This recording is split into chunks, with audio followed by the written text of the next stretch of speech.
কড়াইতে 2 কাপের মতো মুগ ডাল নিয়ে নেব এবং মিডিয়াম আঁচে ভালো করে রোস্ট করে নেব। মুগ ডাল ভালো করে রোস্ট করা হয়ে গেছে।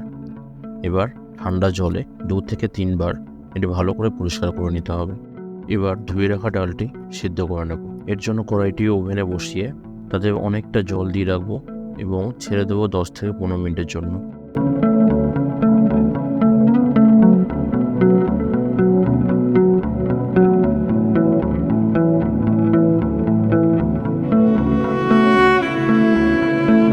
মোটামুটি 10 মিনিট পরেই দেখা যাচ্ছে ডালের উপর থেকে ফেনা উঠছে।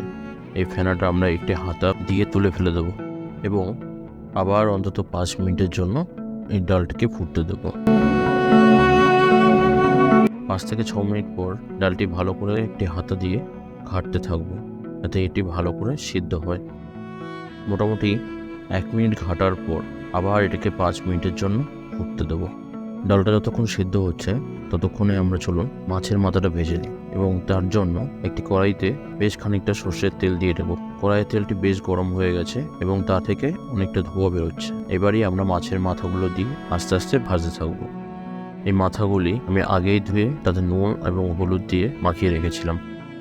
আমি কিন্তু এই মাছের মাথাগুলো খুব কড়া করে ভাজছি না, তাতে ডালে যে মাছের যে ফ্লেভারটা সেটা থাকবে না।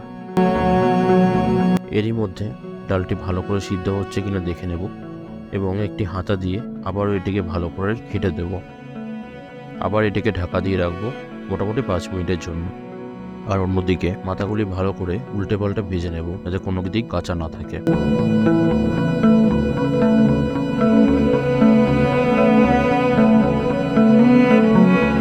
মাছের মাথাগুলি ভাজা হয়ে গেছে। এবার এগুলিকে আমি তুলে রাখবো একটু অন্য পাত্রে।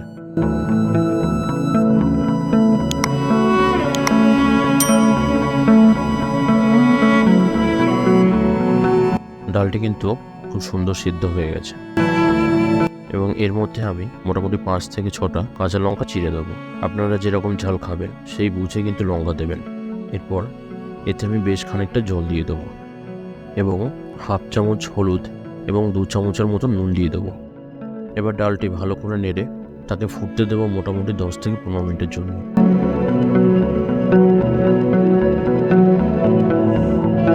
মোটামুটি 10 থেকে 15 মিনিট পর ঢাকাটি তুলে ভালো করে ডালটা একবার নেড়ে নেব এবং আবার 5 মিনিটের জন্য ছেড়ে দেবো।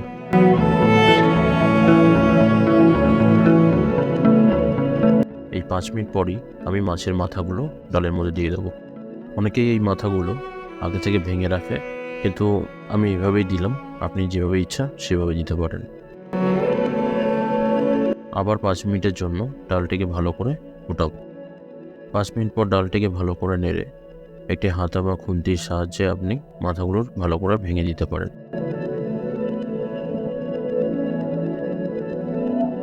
এরপর আবার মোটামুটি 5 থেকে 10 মিনিটের জন্য ডালটিকে ভালো করে ফুটতে দেবো।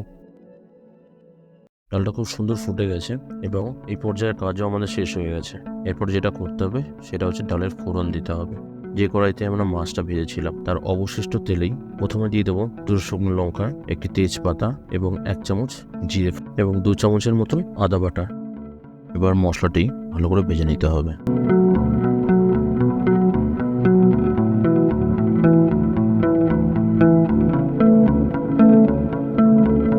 মশলাটি বেশ সুন্দর ভাজা হয়ে গেছে। এবার এতে দিয়ে দেবো ডাল। এবার একটি হাতা বা খুন্তি দিয়ে ডালটি ভালো করে নেড়ে মশলার সঙ্গে মিশিয়ে নিতে হবে।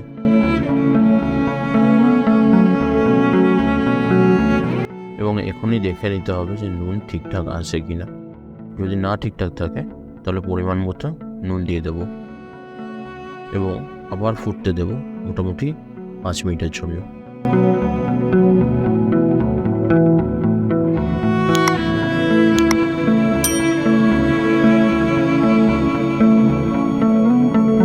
এবার সামান্য গরম মশলা দিয়ে কিছুক্ষণের জন্য ডালটিকে ঢেকে রাখবো।